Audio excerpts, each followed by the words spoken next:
Kanina, Colonel Marcos, you stated na yung 5.1 billion na financial transaction ay nanggaling sa AMLAC na kumausap sa iyo sa isang seminar, pangalawa nung nautusan ni Gerald Ubusan na pumunta yung mga AMLAC representatives doon sa lugar mo, sa jurisdiction mo.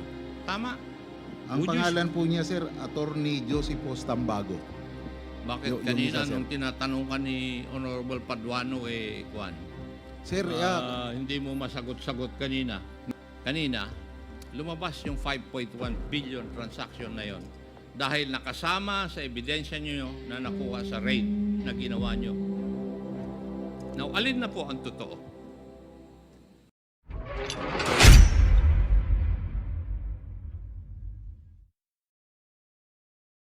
Colonel Marcos, huwag ka munang umalis hanggang alas 12 tayo ngayong gabi and we will definitely come back to you during the second round. Now, the next to interpolate is Congressman Acop and then Congressman Abante for the wrapping up before we proceed with our next witness. Our next witness is also a witness in relation to the extrajudicial killings that happened in Cebu City. And Quezon City. So, Congressman Acop, you're now recognized. Thank you, Mr. Chair. Natanong na yung karamihan na tanong. But first, may ask Pedea, how was the late Mayor Rolando Espinosa and Kerwin Espinosa described in the original list of the war against drugs? Ano po ang nakadescribe doon sa inyong files? Your Honor, in the original list, they were described as drug lords. Both of them? Yes, Your Honor. Okay. Now, Mr. Espinosa, hindi ko na po kayo tatanungin tungkol dun sa event sa tatay ninyo. Kasi, as your lawyers very well know, I consider them as hearsay. Kasi hindi first-hand information yung sagot mo sa akin. Di ba? And you can ask your lawyers. Tama rin po ba? Yes. Now, ang gusto ko lang pong tanungin sa inyo is, dun sa inyong affidavit, sinabi ninyo na sumunod lang kayo sa plano. Ano po yung plano na sinasabi ni then Chief PNP Bato de la Rosa? Pakilinaw po yun. Sa Mr. Chair, sa pagkaintindi ko na plano sa patungkol doon sa sinasabi ko, ang plano ay idiin ang mga taong binigay niya na pangalan, idiin sa kalakaran ng droga at protector ng droga.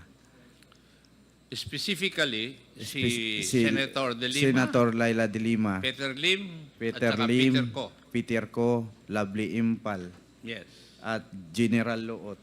Dahil nung panahon na yon, nagkakaroon ng hearing sa Senado tungkol sa participation ni Senator De Lima sa illegal drugs doon po sa Bilibid.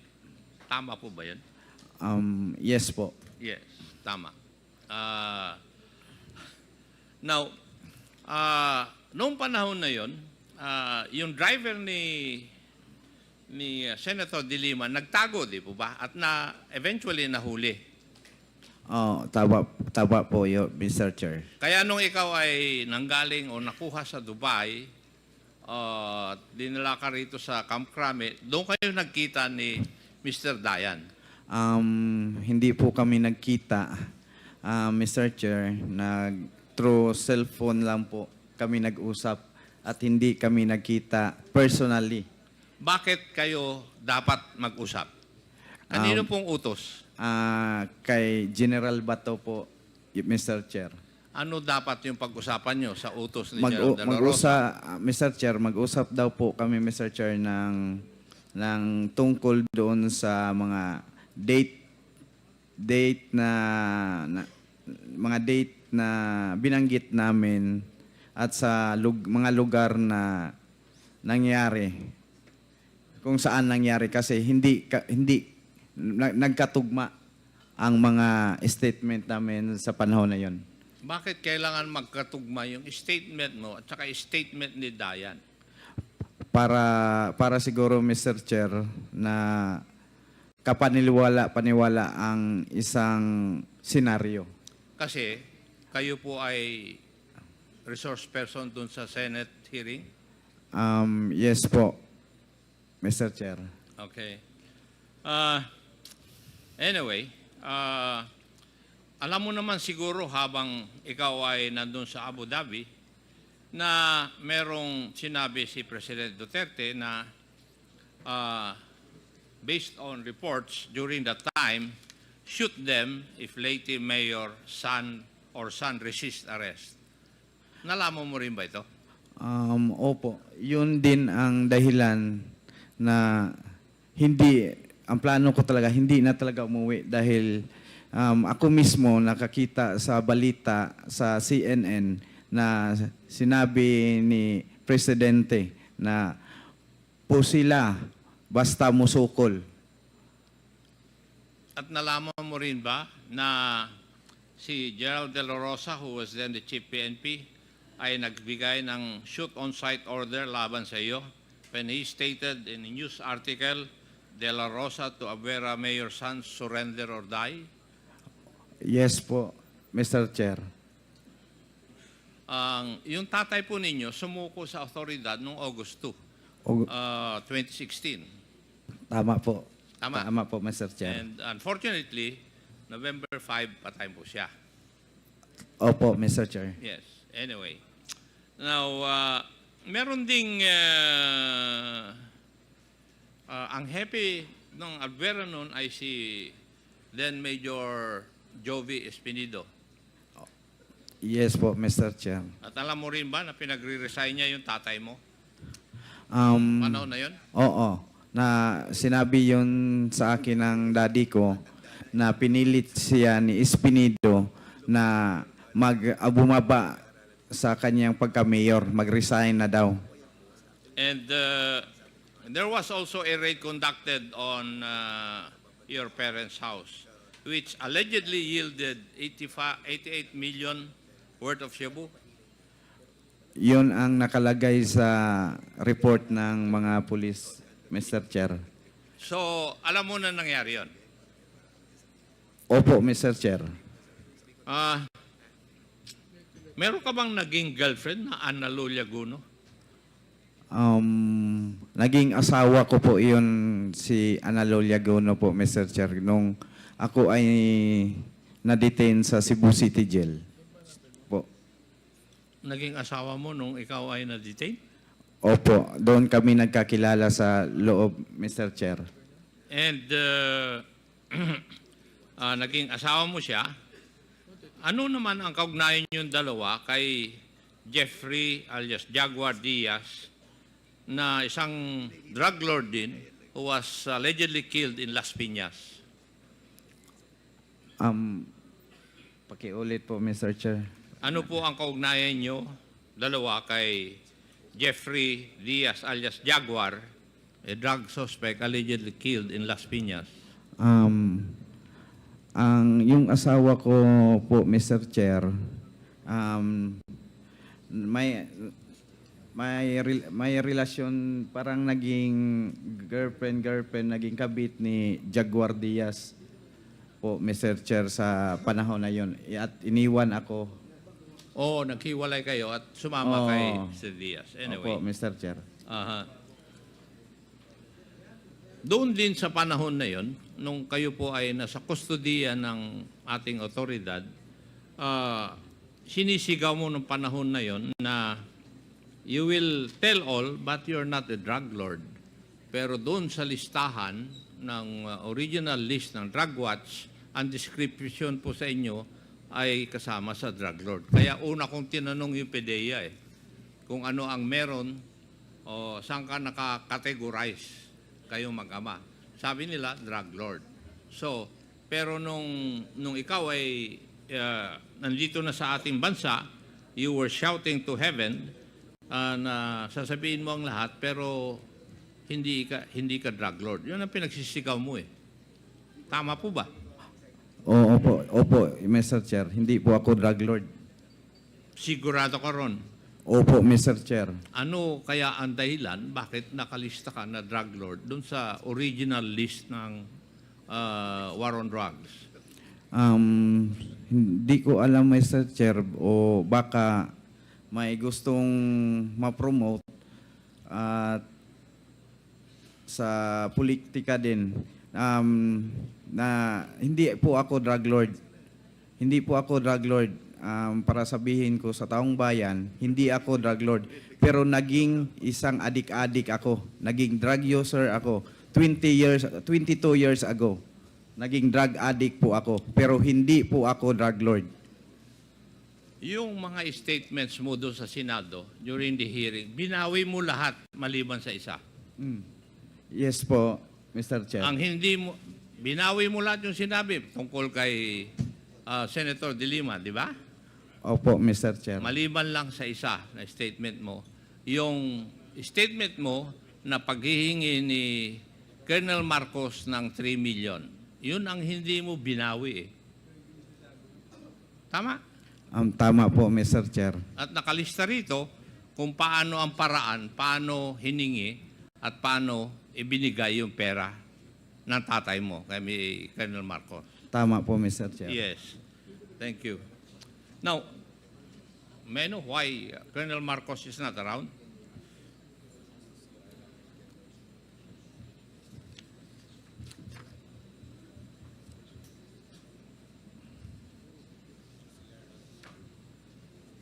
Mr. Chair, wala po si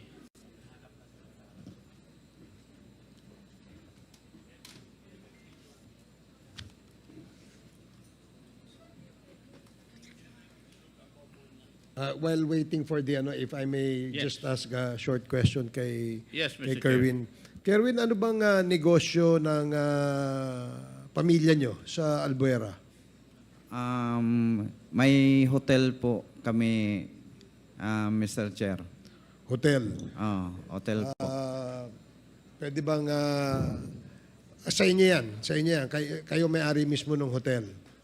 O may Opo. pamilya nyo lang? O may mga kasosyo kayo? Pamilya namin po. Pamilya lang. Sige. Colonel Marcos is already here. Please proceed. Yeah. Thank you, Mr. Chair. Colonel Marcos, Yes, sir. how long have you been in the service? Bali, nag-30 years, sir, nung May 2, sir.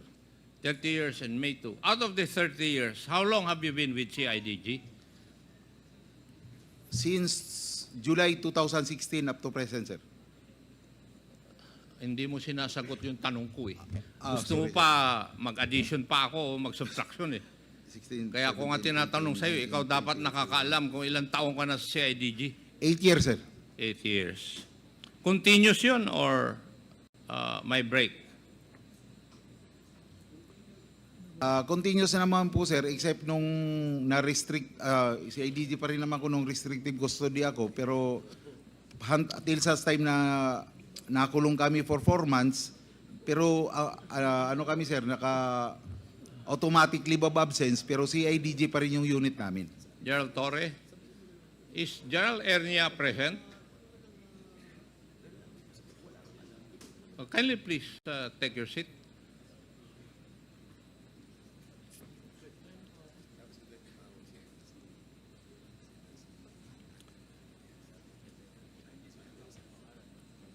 Have you taken your oath, Sidney? Not yet, Your Honor. Kindly take your oath. Comsec.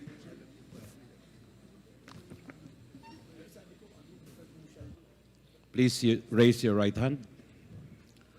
Do you swear to tell the truth, the whole truth, and nothing but the truth in this public inquiry? So help you God. Yes. Yes, sir. Thank you. Thank you, Comsec. General Ernia, how long should a police officer stay in a certain position, pursuant to your rules and regulations? In our existing policy, Your Honor, for key positions like CIDG, as regional chief, the maximum tenure is 2 years, Your Honor. That's the maximum. But you Maximum, can relieve, you have been relieving people even if they've stayed there in that position for only 1 year. That's possible, Your Honor. It's happening. It's not possible. It has happened. Yes, it's happening, Your Yes. Honor. Hindi, huwag mong sabihin na it's possible kasi ginagawa ninyo eh. Now, Gerald Torre, is that also your policy at the CIDG? Are you following the policy of your national headquarters? Yes, sir. And may I know why Colonel Marcos is still occupying that post? Sir, he is already relieved, sir, since 2 days ago, sir. 2 days ago. So wala na. Yes, sir. So ngayon nyo lang sinunod. Nung dumating ka, saka lang nasunod yung policy. Kasi nung panahon ni... kasi tinanong ko rin yan nung nandito si General Karamat eh. And he was not able to remove Colonel Marcos from that post. Kaya tinatanong ko. Thank you. Now, kanina, Colonel Marcos, you stated na yung 5.1 billion na financial transaction ay nanggaling sa AMLAC na kumausap sa iyo sa isang seminar, pangalawa nung nautusan ni Gerald Ubusan na pumunta yung mga AMLAC representatives doon sa lugar mo, sa jurisdiction mo. Tama?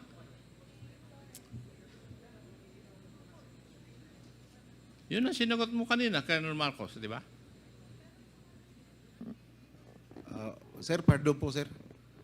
Hindi ko na masyadong maklarify yung question. Pasensya na po. Sinusundan ko lang yung katanungan kanina ni the Honorable Paduano. Ang sinagot mo kanina tungkol dun sa 5.1 billion na financial transaction ni Mr. Kerwin Espinosa ay nanggaling sa dalawang AMLAC representative. Na una, sinabi sa iyo sa isang seminar. Pangalawa, binago mo, sinabi nung dalawang AMLAC representative nung inutusan o sinabihan ni General Ubusan na pumunta sa iyo sa jurisdiction mo. Tama? Opo, sir. Tama po, sir. Oh. Ang pangalan po niya, sir, Attorney Joseph Tambago. Bakit yung kanina isa, sir. nung tinatanong ka ni Honorable Paduano, Kwan? Sir, Hindi mo masagot-sagot kanina. nagtanong po ako sa mga kapwa RC ko nung panahon po ni General Ubusan. Kaya po nakuha ko na po yung pangalan. Well, so sinasabi mo na yung financial transaction na worth 5.1 billion ay AMLAC ang nagsabi. Yes, sir. AMLA po. Taga-AMLA po, sir. Kanina, lumabas yung 5.1 billion transaction na yon dahil nakasama sa ebidensya nyo na nakuha sa raid na ginawa nyo. Now, alin na po ang totoo? Bali po, sir. Hindi, tinatanong kita, alin ang totoo dun sa dalawa? Kasi dalawa ang statement mo eh. Nag-umpisa po yung... Kanina, ang sinabi mo doon sa pagtatanong ng isa sa aking mga kasamahan, doon sa raid na ginawa ninyo, ay nakita ninyo yung mga dokumento na merong 5.1 billion transaction. Pero nung si Honorable Paduano ang nagtatanong sa iyo, sinabi mo, AMLAC ang nagsabi sa iyo. Definitely, Colonel Marcos, you're lying. Based on the figure po yan. You want me to get the records or the minutes of this hearing? Sir, Kahit na may edad ako sa iyo, pero matalim pa rin yung aking pag-iisip. Sir, pwede pa ko mag-explain ng konti, sir? Hindi, sagutin mo muna ako. Alin ang totoo dun sa dalawa? Yun ang tanong ko, hindi mo pa sinasagot eh. And I can cite you for contempt. Bali po, sir. If you fail to answer, because under Section 11, failure to answer any question from any representative representative of this House will merit contempt. Totoo po yun, sir, na Alin ang totoo? totoo po yun, sir, na binigay ng AMLA yung information sa figure, pero totoo din po, sir, na based sa read na, ni Espinido, doon namin nakuha ang impormasyon sa Blue Oceanic Corporation Textile na binigay namin si AMLA para tingnan, kasi silang lang naman, sir, ang nakakakita sa bangko kung magkano, sir, ang laman. Di po wala kaming idea during that time na raid, nung pinaila namin ng kaso, ang meron lang kami, yung pangalan lang ng corporation. So binigay po namin yan sa AMLA, sila po ang nag-imbestiga kasi wala pong kapas ang PNP. Ah, Kaya later on, sir, nung teka, nakita kami... may naunang nagtanong sa iyo na congressman dito. And you said na, ikaw nga sumagot na during the implementation of the search warrant, you found documents on money laundering amounting to 5+ billion. Yun ang sagot mo kanina Tapos nung si Congressman Paduano na nagsasabi, sinabi mo na ang nagsabi doon sa 5.1 billion na yon ay yung taga-AMLAC. You're imputing wrongdoing to representatives of the AMLAC because I know na hindi dapat nila sabihin yun.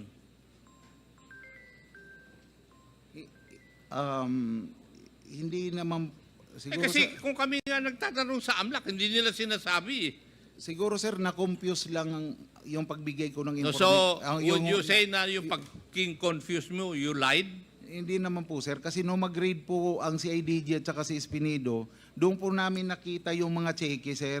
Kung kanino inisyo, sino po yung mga involved. So, obligado po kami mag-report po sa higher headquarters na ito po yung mga na-found out naming documents. Tapos po, ito po ipinasa po sa AMLA, in which po nag-feedback po yung AMLA sa amin kasi kami man po ang nag-request ng investigation doon, sir, sa mga account. Kaya po kami, sir, sinabihan na yung laman nung account, ganito po kalaki. I would like just to advise you, Colonel Marcos, na you should be forthright in your answers to the questions propounded by members of this committee. Yes, sir. Sorry. Ayaw namin yung nag-flip-flop ka. Maliwanag siguro yun. Yes, Your Honor, Mr. Chair. Yes. Kaya nga sabi ko, antayin mo na ako ang magtanong sa iyo. Yes, Mr. Chair. Yes. Now, on August 12, 2016, jailed drug lord Edgar Alan Alvarez was shot dead inside the maximum security compound of the Leyte Regional Prison in Abuyog, Leyte. Tama. Correct, sir. At kayo po ang nag-lead ng CIDG Region 8 sa operation na ito. Hindi po kami ang main lead, but our role, sir, is to the application of search warrant. It was led by the Police Regional Office 8, sir. It was led. By the mismo, sir, ng Police Regional Office 8. We, as supporting unit, our role was to apply for the search warrant. Okay. Sige. Alam mo, Iho, wag mo akong pagbubulahin sa operation ng CIDG. Kasi naging chief ako ng NCR CIDG hanggang ako yung naging head ng National CIDG. And you're not being forthright in your answers.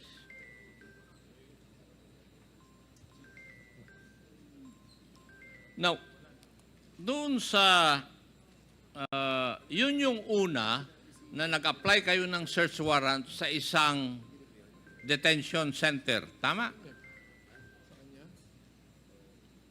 Sa Abuyog, sir? Abuyog po. Yung kay Alvarez. Opo, sir. Sa Abuyog Penal Colony. Yes, yun nga yung first. Yun yung first. Kasi tinanong ka kanina ng isang kasamahan ko rito whether meron pang nangyari na nag-apply kayo ng search warrant sa isang detention center. Sabi mo, oo. Opo, sir. Oo. Pero dadalawa lang yun sa buong Pilipinas. Ano sa tingin mo? Sa iyo lang nangyari? Meron pang isa, sir, pero hindi ko ka-unit, sir. Taga Pro 8, sir. It was led by Colonel, nag-apply din sila sir sa baybay ng City Jail. In-implement din po nila. Kaya nga, doon nga lang nangyari. If we go back to history, maski nung ako'y naging chief ng CIDG, walang nangyaring ganyan. Kasi ang protocol, nagkikipag-usap kami sa jail superintendent. Hindi ko alam kung kailan nyo binago yan. Ngayon lang nangyari sa CIDG, nag-a-apply ng search warrant sa isang jail facility, which is supposedly controlled by government. Di ba? O, sa inyo lang talaga nangyari. Yung sa amin during that time, sir, sinubukan lang naman po namin kung paa-aprobang po kami ng judge, sir. Yun lang ang... Pero kung hindi naman... Tama yung sinasabi ni Honorable Paduano kasi may rason kayo. Di ba? Huwag mo na akong paikutan. Mas magaling ako magpaikot sa ulo mo. Okay? May I know, how many search warrants did you apply for doon po sa Abuyod kung saan nakadetain si Mayor Rolando Espinosa? Only one, sir. Isa lang po. Only one? Opo. Hindi kayo ang nag-apply ng search warrant for a certain Mr. Yap? It was on the same search warrant, sir. Dalawa po yung subject. Bali, dalawa sila, sir, na ano. May know, are you telling the truth? As far as I can recall, sir, parang... Sagutin mo ako, are you telling the truth? Yes or no? in my Kung honest... sumasagot ka kung hindi mo alam, In my honest belief, sir, isa lang po. Kasi ako po may hawak ng search warrant nung pumasok kami, sir. Isang papel lang po. Yung mga DOJ, pwede ba yun?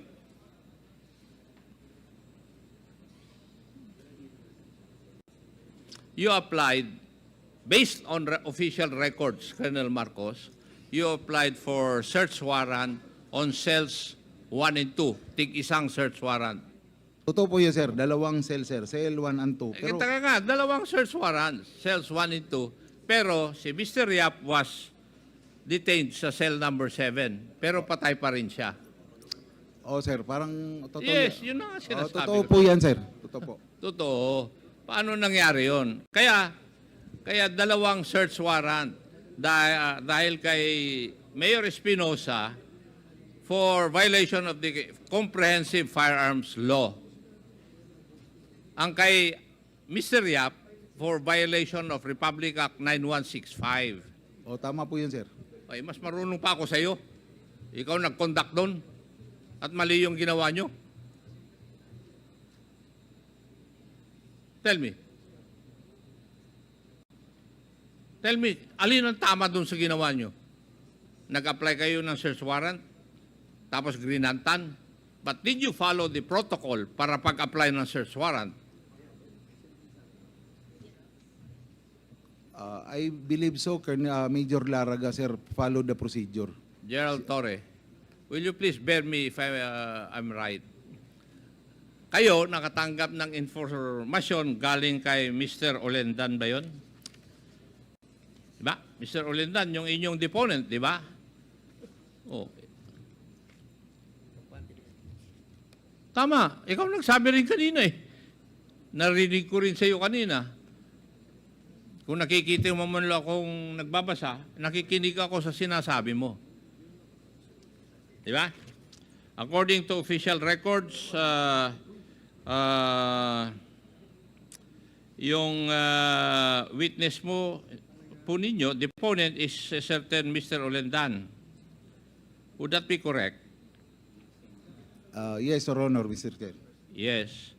Would that also be true? Siya rin ba ang inyong deponent kay Mr. Yap?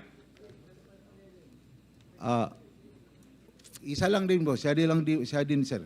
Now, General Torre, if you're given information, for example, si Mr. Yap ay may possession of illegal drugs sa loob ng detention center at saka yung isang mayor doon na nakakulong ay mayroong 45, nagbigay ng information yung isang tao, what is the first thing that you should do? in the Would you believe On hook, the- line, and sinker yung sasabihin ng deponent na yun? O yung informant na yun? I will check, of course, sir, the veracity of the information Yes, given and to me. that is what we call the vetting process Yes, sir. of the information. Now, Colonel Marcos, did you do that? Sir, ginawa siguro ni Major Laraga yun, sir. Ayoko makuha nyo siguro. Ginawa niya yun, sir, kasi in-approve man, sir, siya ng application niya. As I said, sir, kahit nandito naman po si Director, ang mga provincial officer natin, sir, is may independence po sila sa pag-apply ng search warrant. Ang regional chief po, hindi po nakikialam. Look, alam mo, ang sinasabi mo ba sa akin ay hindi mo alam na magkoconduct ng search doon sa jail? Is that what you're trying to tell me? Nung approve na, sir, yung search Ay, warrant. hindi nga. Oh, nung approve na po. Sagutin mo yung umiiwas ka kagad, dumidepensa eh. Ang tanong ko sa iyo, hindi mo ba alam na magkoconduct ng search warrant yung provincial office mo doon sa detention center? Alam ko po, sir, And kasi then, ano po dapat ang ginawa ninyo bilang regional head? Binerify- Hindi ba ang responsibilidad mo ay titignan mo that everything is in order or in accordance with law? binerify ko yan, sir, clear. So, binerify mo and everything was in accordance with law. Tingin mo. Ni-repair din po yata yun sa legal, ni-repair din po sa legal ng CIDG yun, sir, kasi before the implementation, sir, mag-clearance po ako kay Director CIDG. At the same time, sir, ipapa-verify din yung Intel report based doon sa information ng implementation ng search warrant ng Intel Division ng CIDG. Sagot mo na lang yan nung narinig mo yun na kailangan i-vet. Eh. Yun po Diba? yung... Afterthought na lang yung sagot mo, Colonel Marcos. But in all probability, hindi nyo ginawa yun. Kasi doon pa lang sa tanong ni Honorable Paduano, yung deponent ninyo, hindi ka panipaniwala. As a matter of fact, sinabi nga na-debunk yung claim na yun eh, nung inyong witness. He was not a credible deponent according to the records. Colonel Marcos. Di ba? But anyway, DOJ, is the DOJ present?